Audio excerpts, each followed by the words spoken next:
On m'invite, je viens régulièrement, parce que c'est toujours très intéressant. Je trouve très original l'idée de faire parler des gens de tous les coins de l'Atlantique, donc africains, latino-américains, américains, européens, etc. C'est formidable.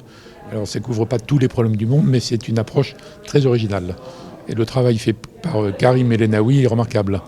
Et grâce au parapluie de l'OCP, vous savez très bien, c'est en train de devenir d'ailleurs un des think tanks qui compte, hein, en Afrique, dans le monde arabe, il n'y en a pas 36. Hein. Donc c'est très bien. Deuxièmement, ça permet énormément de rencontres et puis de voir où en sont justement les réflexions, les opinions sur énormément de sujets. Demain, je dois intervenir dans une table ronde sur la question le lien entre la stratégie de développement et la politique internationale au sens classique. Est-ce que c'est lié, est-ce que c'est pas lié? Donc voilà, c'est une occasion, c'est un rendez-vous que je ne manque jamais.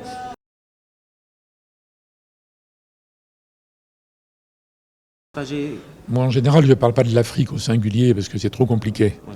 Il y a quand même, c'est énorme. Hein. Il y a plus de 50 pays. Vous avez 5-6 régions au sens de la Banque mondiale. Si on prend les entités réelles, vous en avez 8, 9, 10. Donc on ne va pas dire l'Afrique. C'est comme si on disait l'Asie, vous voyez, c'est trop vaste. Bon. Alors après, ça dépend des régions. Dans l'Afrique de l'Ouest, par exemple, il y a évidemment un énorme défi terroriste, mais il y a un défi de développement. Et il y a le problème de la combinaison entre les stratégies nationales et régionales, CEDEAO par exemple, avec un partenariat à trouver avec tous les grands intervenants extérieurs classiques, genre la France, l'Europe, mais maintenant le Maroc, compte tenu de la réussite spectaculaire de la politique marocaine des dernières 20 années. Donc il y a une question Afrique de l'Ouest. Et puis il y a une impatience de la jeunesse, et puis il y a un lien à établir de façon plus opérationnelle entre les pays anglophones et francophones. Bon, ça, c'est l'Afrique de l'Ouest. Si vous prenez l'Afrique de l'Est, c'est un autre sujet. Si vous prenez les pays du sud de l'Afrique, autour de l'Afrique du Sud, c'est encore un autre sujet. Mais globalement, il est sûr que les pays d'Afrique ont besoin de se développer mieux. Ils ont besoin d'une gouvernance plus convaincante. Ils ont besoin de faire reculer la corruption. Ils ont besoin de mieux former les gens, mais de leur trouver des jobs aussi. Et moi, j'ai trouvé formidable ce qu'a dit le président du Ghana en réponse au président français Macron quand celui-ci est passé à Accra. Donc il a dit un certain nombre de choses sur le rôle des responsables africains qui doivent arrêter de raconter que les problèmes, c'est de la faute des autres et puis se prendre en charge. Bon, c'est ce qu'on entend. Mais c'est formidable qu'un président le dise comme ça. Donc il se passe plein de choses absolument passionnantes en Afrique, mais ça ne permet pas d'être non plus d'un optimisme un peu naïf, parce qu'il y a des enjeux énormes. Hein. La question de la démographie, par exemple. Alors, par certains côtés, c'est un atout.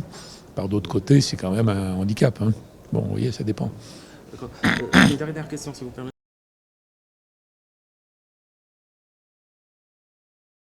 En commun. Non, je ne pense pas qu'ils ont besoin d'un pont. Je pense que le Maroc s'est imposé comme une puissance africaine, l'est redevenu. Oui. C'était vrai autrefois, c'est vrai à nouveau maintenant sous une forme tout à fait nouvelle. Donc c'est une composante. Donc n'importe quel pays d'Europe, la France par exemple, mais l'Espagne aussi, ou alors les institutions européennes en tant que telles, où il y a la Commission qui réfléchissent à ce qu'ils peuvent faire d'intelligent en Afrique, automatiquement ils doivent se dire mais comment je me combine, comment je coopère avec la politique marocaine. C'est pas vrai sur tous les sujets, mais c'est vrai sur beaucoup de sujets. Si vous prenez encore un autre sujet qui est l'affaire de la Chine, par exemple, où les pays africains se disent on a besoin des Chinois, c'est intéressant, mais en même temps ils sont envahissants. Bon, comment faire?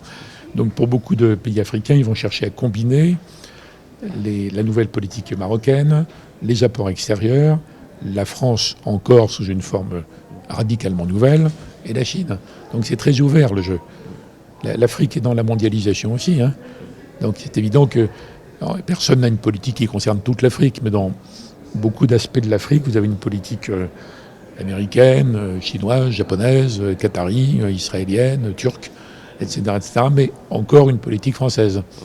Donc tout ça va se combiner, mais pas globalement. Pas globalement, on ne va pas dire toute l'Europe, parce qu'il y a trop de diversité en Europe, vous voyez.